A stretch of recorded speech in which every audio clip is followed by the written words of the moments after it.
We're here with Richard Taylor and Yes. Zack Beins. Beins. Okay, I knew I was going to mispronounce that. Directors of Adam the Amazing Zombie Killer. And we're going to ask them a few questions about the movie. So we'll just start out with some pretty basic questions. First off, how did the two of you meet? And how did this lead to the establishment of BizJack Flemco Productions? How did we meet? Yeah, like originally.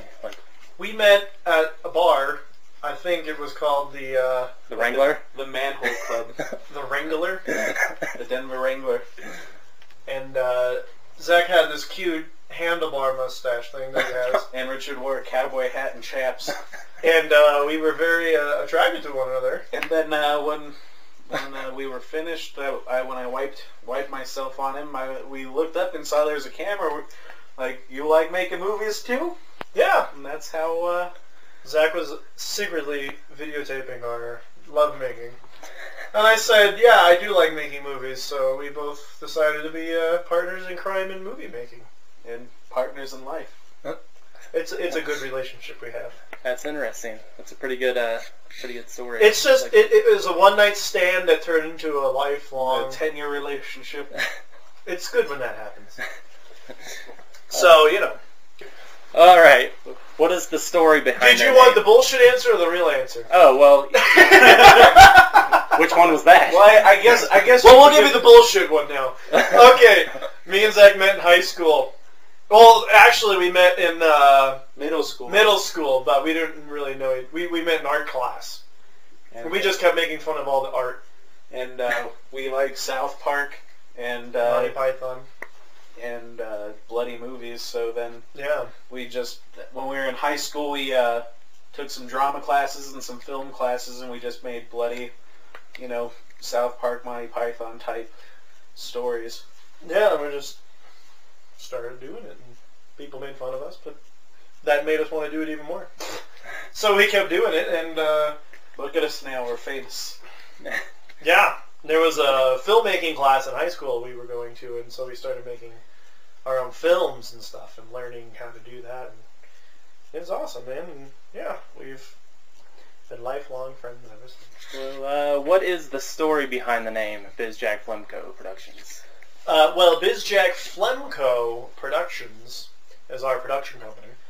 BizJack is the name of a basketball player. He was like a big basketball star in our high school. And so we used to make fun of him. Because he had the cheesiest, they had like the Wall of Fame, and he had a picture up there, and he looked like he was a reject from Saved by the Bell. His name was Ben BizJack. I think it was actually Ben Bizak, but we always said Ben BizJack. So we make fun of him all the time, and the name BizJack just stuck with us, and we're like, yeah, what if we use BizJack as an insult? Like, hey, you're a stupid BizJack. And so we thought that was funny. And before that, we were making short films and stuff for classes. We always wanted to have a production company, so we just kind of made up Flemco because it sounded weird. Yeah, that's true. And then we found out there was a porn company called Filmco, so we're like, well, what if we just put BizJack in front of that? Then if we ever have a website, people could look that up, and we won't be confused with Filmco. We wanted something that nobody else had. BizJack Flemco, I think we're safe with that. No one's going to have that. And it's There's a lot of production companies that are like, cool films. Our Midnight Productions. Yeah. It's like, how many other production companies is there going to be like that? But yeah. No one's going to be BizJack Flemco. Who are some of your influences in the entertainment business, and what actors, directors, and movies made you want to pursue careers in this industry? Huh. That's actually like, we like to put references in our movies to the directors and other filmmakers we really like and aspire towards. Like, obviously we're big Troma fans, and we like the Toxic Avenger, but we also are big fans of like Looney Tunes cartoons and old Warner Brothers cartoons, and having we've gone to film school, so we were able to be exposed to just stuff that we probably wouldn't have written on our own, but we're glad we saw. So like, just some like weird art films, or and we're really big into exploitation movies, and just gross comedies and stuff like that. Yeah. Trauma for sure. John Waters. John Waters. Those are probably two of our biggest directors that... Probably. I'd say so. Actors suck. Yeah, I was actually just reading that part in the book a minute ago. Oh, really? Running through it for some research. The Lloyd Kaufman's book. Oh, yeah. It's true. Actors are hard to work with. You have to, everybody's schedule. I guess that would also make us a lot like Trey Parker or Matt Stone, because if you ever hear an interview they do, like, they don't ever work with actors because you have to deal with their bullshit and their schedules. Yeah, they're a big influence on us. So, I mean, just a couple of other homosexual filmmakers from Colorado that we can, look up to. It's true. And, God, I don't know, like, filmmakers? I don't know. Like, I mean, like, we like Takashi Miike and, Do we? Peter Jackson. Early Peter Jackson. Early Peter Jackson, yeah I was going to say. His early stuff was very... And, even early Sam Raimi, it's, I wish they'd get back to their roots. But well, Drag Me to Hell kind of got back. Yeah, but it was not as close. Yeah. So. As close as it could probably get by this point anyway. Yeah, I'd say so. Your short film entitled The Misled Romance of Cannibal Girl and Incest Boy featured a cameo by legendary filmmaker Lloyd Kaufman, founder of Troma, one of the world's longest-running independent film companies. What kind of relationship do you have with Lloyd, and how did he become involved with Cannibal Girl? Our relationship is purely sexual, so we exchange sexual favors for him to make a cameo in our movie. It's true, and we met him, Lloyd Kaufman, legendary filmmaker, is what you said, on a little movie called Poultrygeist, Night of the Chicken Dead, which me and Zach were PAs on, but got promoted to Blood Boys. Within 2 days of working on it. Within 2 days.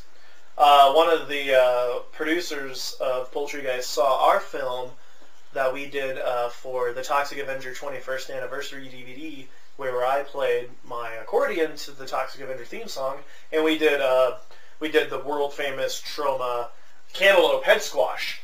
So the producers are like, "Hey, I saw you guys do a head squash. You can do blood and guts. I know you guys can. Can you do that in Poultrygeist?" So we got promoted to Blood Boys, and we got to work right there with Lloyd, and it was awesome. It was just our dream come true, basically.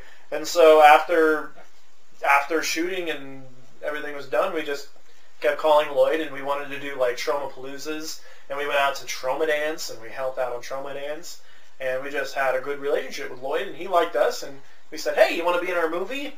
And we shot Lloyd's cameo for The Misled Romance of Cannibal Girl and Incest Boy at Troma Dance, New Mexico, and we've just always kept in touch, and he's a good guy. Yeah, I read that what was the name of the girl that starred in... Janine Laurent. Yeah, I read that she and Lloyd were actually not in the same scene. You shot her boot. Yeah, she was another problem actor person trying to get schedules coordinated, and we were planning for a long time that she was going to come down with us. So at the last minute she said she couldn't, and we're like, so we've shot many head crushings, so we just asked her if we could borrow her shoes, and I believe Richard is the actual person squashing Lloyd's head, and he sticks his hand in Cannibal Girl's shoe. Maybe she'll hear this later, and she probably won't. She doesn't give a crap about this. she hasn't. She does. For some reason, I think she's ashamed of Cannibal Girl because she. Which is a pity because she's amazing. She's amazing. She really is, and I don't think she really knows how many people think she's awesome and would like to, see her in more movies, but she doesn't want to promote the movie, so I guess that's her own thing. If she is listening to this, you should contact me and Zach, and we could do another Cannibal Girl movie. Cannibal Girl 2, Bloody Boogaloo. Yeah, and I would advise anyone who's listening to this as well to check that out, because it's hilarious and over the top. You can order it from our MySpace, myspace.com/BizJackFlemco, which... Yeah, and you can PayPal and all that. Which we're working on a website, so...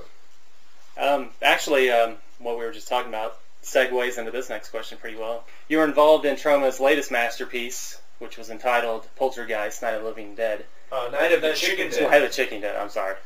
what did you contribute to the film, and what was the experience like working under Lloyd's direction?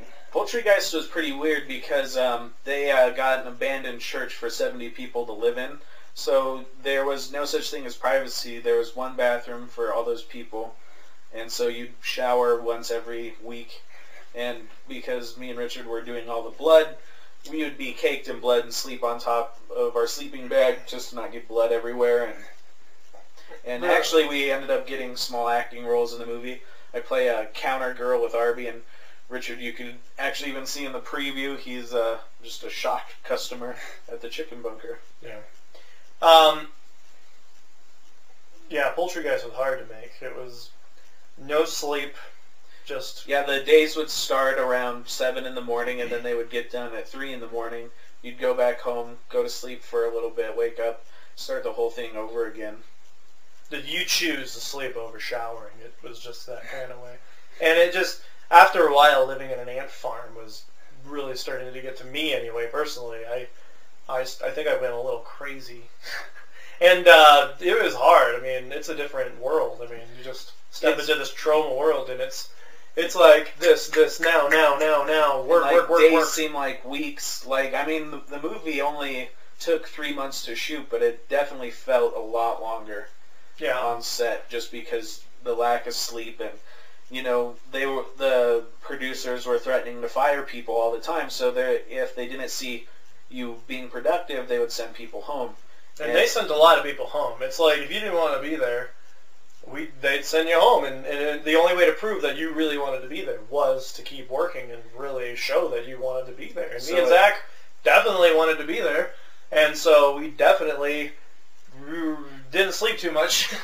And like that, it was pretty weird because you could go into the bathroom at any time of the day and someone would be mopping it. Even if it just got mopped, someone else would be in there mopping it, just not to get fired. Yeah, you'd just always be holding a broom, so you wouldn't get in trouble. It's just it was that kind of place.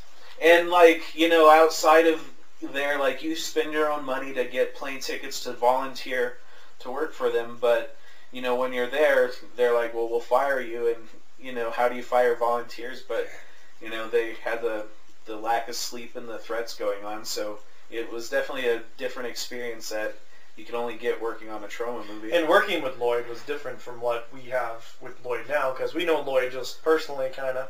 But working with him was hard, because, I mean, he was directing, and he was kind of a hard ass, he was a hard ass.